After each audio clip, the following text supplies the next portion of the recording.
হল যোনডাল পেলু হয় সেই পেলুডাল কিন্তু গাহৰিৰ গাত নাথাকে। গাহৰিৰ গাত মাত্ৰ সেই পানী জোলা নিচিনা সৰু সৰু সৰু সৰু কণীটোহে থাকে। গোটেই মাংসত থাকিব, চৰ্বিত থাকিব, লিভাৰতো থাকিব।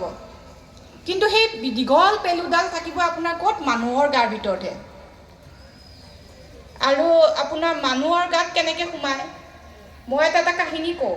আমাৰ যেতিয়া মই PhD কৰি আছিলোঁ, মাষ্টাৰ ডিগ্ৰী কৰি থকা সময়ত আমাৰ এজন ছাৰেও একেলগে মাষ্টাৰ ডিগ্ৰী কৰি আছিল।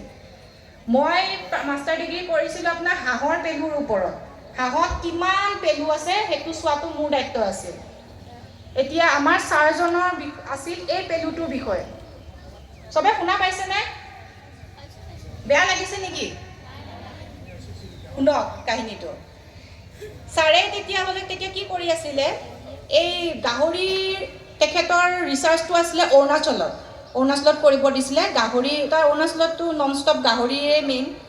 তো গাহৰি কাটি পেলাই চাব লাগিব যে এই পেলুটো কিমান মানে কোনখিনি জেগাত প্ৰিভিলেণ্ট হয়, এই জেগাত বেছিকৈ পায়, কোনখিনি জেগাত বেছিকৈ পায়। আৰু সেইটো ছাৰে মাংসটো কাটি কাটি আপোনাৰ এই সৰু সৰু মানে যোন পানী জোলা নিচিনা সৰু সৰু আমাৰ যেনেকৈ ঘামচি হয়, ঘামচি হ'লে পানী জোলা নিচিনা হয়, তেনেকুৱা নিচিনাও নহয় ঠিক, কিন্তু ডাঙৰ হ'ব। তাৰ ভিতৰত এটা সৰু বগা চাউলৰ নিচিনা সোমাই থাকে গুটি এটা। তেনেকুৱা বস্তু যেতিয়া মানে ছাৰে বিচাৰি পালে, মাংসত বহুত জেগাত পালে। এতিয়া ছাৰক লাগিছিল দীঘল পেলুডাল। এতিয়া পেলুডাল ক'ত পাব? পেলুডাল পাবতো মানুহৰ গাতহে, কাৰণ সেই পেলুডাল গাহৰিৰ ক্ষেত্ৰত নাথাকে, গাহৰি গাত নাথাকে, থাকিব মানুহৰ গাত। এতিয়া মানুহৰ গাত কোনে কৈ দিব মোৰ গাত এই পেলুডাল